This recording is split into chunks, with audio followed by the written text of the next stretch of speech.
in one way, in a devotee perspective, devotees, like I always say, they perceived the world differently.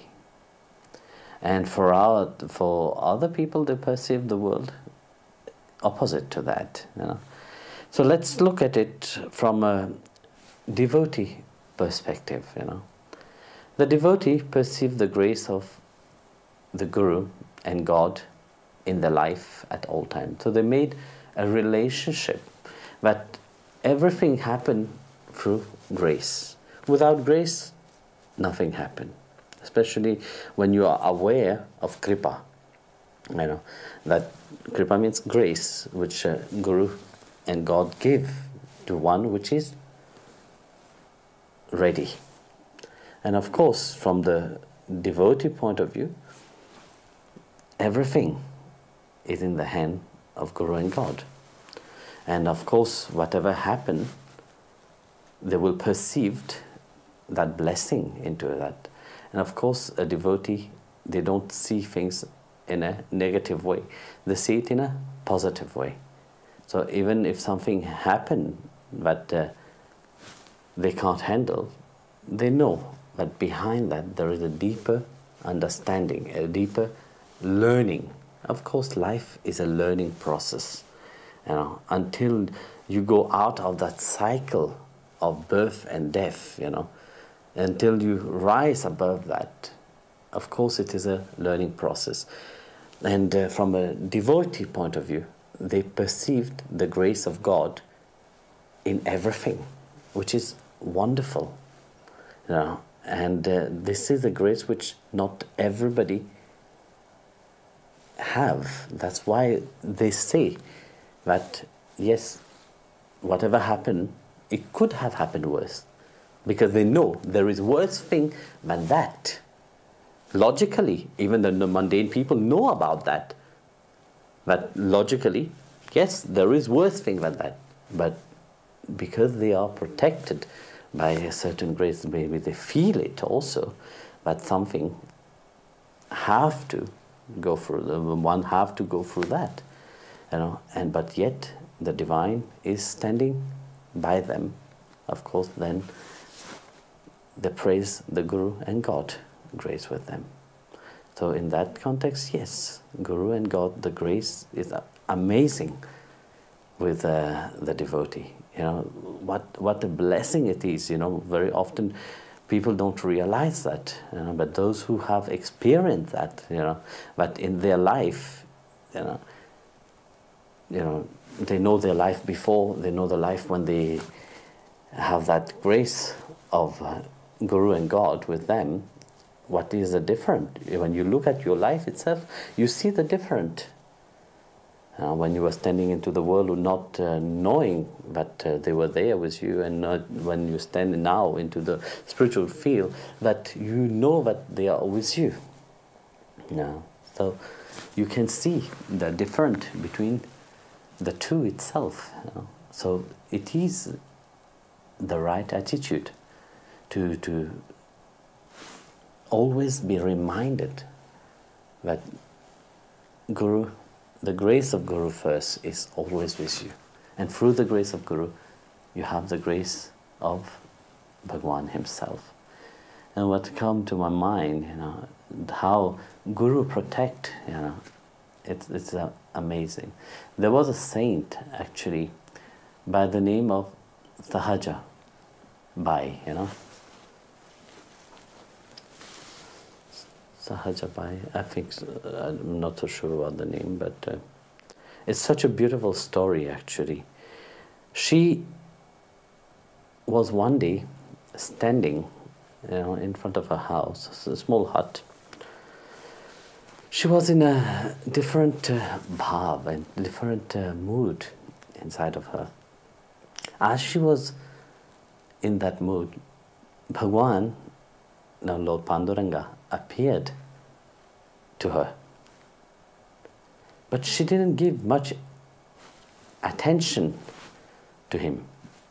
And it was strange, you know, because when Bhagwan appeared very often, you know, the people will be excited. Yeah, Sahajabai, she didn't have any reaction. So Bhagwan was wondering, Sahaja, what's wrong with you? Everybody is very happy to see me, but why are you still in a say, Shanta Bhav, which means very stern and show no excitement, And so Sahaja said to Bhagwan, look, I have my Sadguru, and I was not, it's not that I don't respect you, I respect very much, but you are there, you have come by your own will, and but I would love really to perceive Paramatma Tattva, which means the ultimate Tattva, as my Sadguru itself. So seeing that bhav of Sahaja, and Bhagwan was so happy to see how dedicated and surrendered Sahaja was on her path and her dedications, firstly, to her Guru. And it is because of that dedication itself, that's why Bhagwan have manifest himself without her willing, without her asking Bhagwan to appear, just like that, because of her service to her Guru, that Bhagwan have come. And just to test her more, her devotion to her Guru, Bhagwan said to her, to Sahaja, would you not let me inside, and inside your hut? So then Sahaja said, well, I will let you in, but there is only one asan in my hut, and that asan is where my Sadguru sit. If you don't mind sitting down on the floor, you are most welcome. And Bhagwan was even more delighted, so he went inside and sat down on the floor. Then he said, please ask me something, because everybody, they come to me, they ask me something. They all, whenever I go up here also, I always want to give something to them. And Sahaja said, what will I ask you? I don't have any desire in this life. So Bhagwan said, but please ask something. Sometimes Bhagwan is very stubborn, So as she said, okay, if you want, if you are insisting, I will tell you something. I have my Sadguru. If I wanted to ask him about you, he will give you to me, and that's what he does normally. He Bhagwan, he gave you as dhan, which means he gave you as offering to the devotee which is worthy. So those worthy devotees, they receive you as dhan. So he can give you as dhan. Then he asked Bhagwan, who is more great?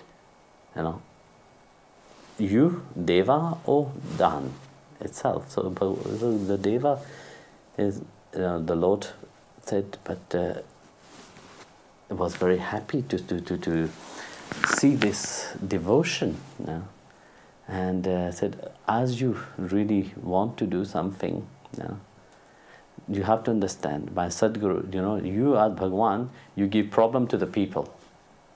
You give them worry, you give them problem, you give them illnesses, you give them pain, and suffering.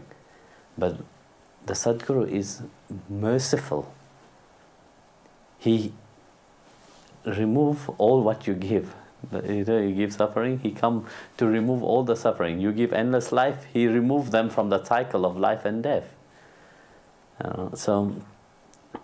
And Bhagwan was even more joyful and more happy.